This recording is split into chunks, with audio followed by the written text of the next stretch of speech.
Shalom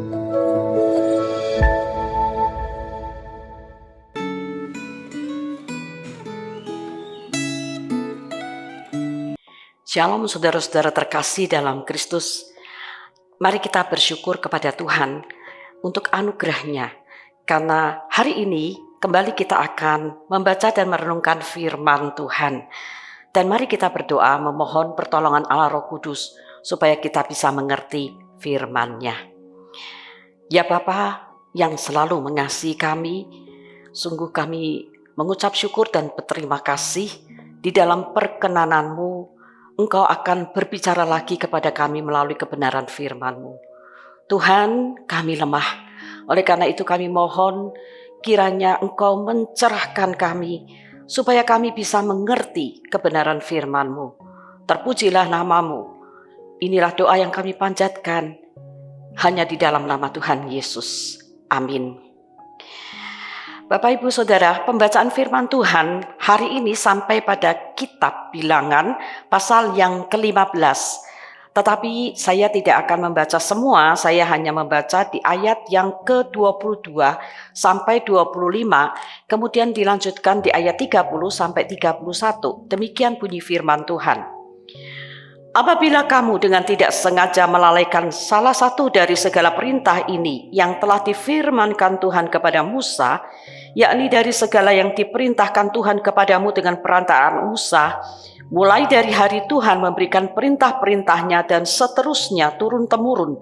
Dan apabila hal itu diperbuat di luar pengetahuan umat ini, tidak dengan sengaja, maka haruslah segenap umat mengolah seekor lembu jantan muda sebagai korban bakaran menjadi bau yang menyenangkan bagi Tuhan, serta dengan korban sajiannya dan korban curahannya sesuai dengan peraturan, juga seekor kambing jantan sebagai korban penghapus dosa.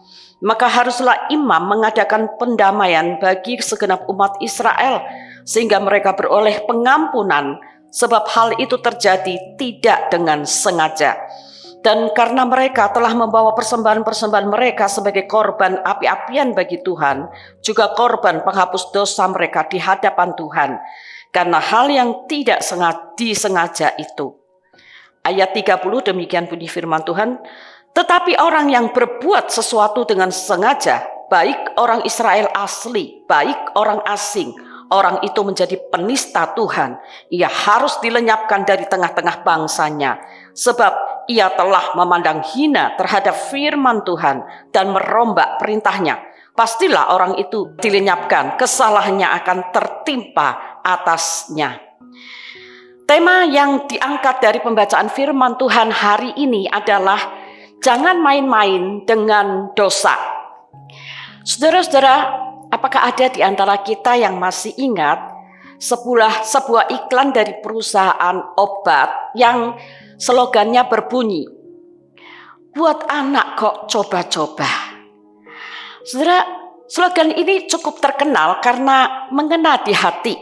Saya pun ikut-ikutan menggunakan slogan ini untuk mengungkapkan banyak hal.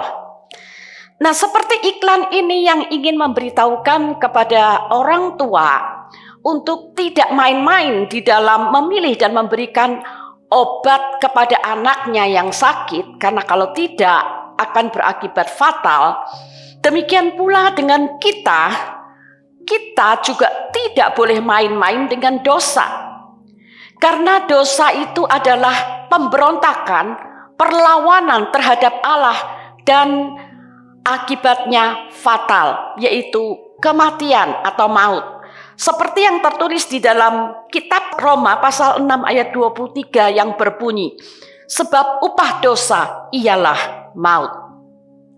Saudara-saudara, dalam Bilangan pasal 15 ini ada disinggung tentang dosa yang tidak disengaja dilakukan dan dosa yang sengaja dilakukan. Allah bersedia mengampuni orang yang melakukan dosa dengan tidak disengaja, karena dilakukan di luar pengetahuan firman Tuhan yang jelas. Dengan perantara imam harus mengadakan pendamaian dengan Allah melalui persembahan korban. Namun perlu ditegaskan di sini bahwa aturan persembahan korban bukan sebagai kelonggaran untuk berbuat dosa, tetapi justru menyatakan sikap Allah yang menetapkan standar yang tinggi terhadap kekudusan umatnya. Tetapi orang yang melakukan dosa dengan sengaja, dikatakan di situ orang tersebut telah menjadi penista Tuhan. Karena dia berani memandang hina firman Tuhan. Dia berani menentang hukum Tuhan. Dan dia berani merombak perintah Tuhan. Maka orang tersebut akan mendapat hukuman yang berat. Yaitu dilenyapkan dari tengah-tengah bangsanya dengan dilempari batu sampai mati. Saudara-saudara, hukuman inilah yang diberlakukan pada orang yang melanggar peraturan Sabat, yaitu ada orang yang mengumpulkan kayu api pada hari Sabat. Saudara-saudara bisa baca di ayat 32 sampai 36. Nah, kenapa hukuman Allah begitu dahsyat? Mungkin ada di antara kita yang berpikir hanya mengumpulkan kayu api di hari Sabat dan juga tidak merugikan orang lain, tidak seharusnya dihukum mati, bukan? Kenapa Allah begitu keras? Di mana kasihnya?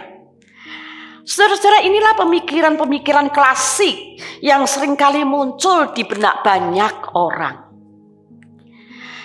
Kita perlu dan selalu terus-menerus mengingat, saudara, untuk memahami bahwa Allah kita adalah Allah yang Maha Kudus, yang tidak bisa berkompromi dengan dosa.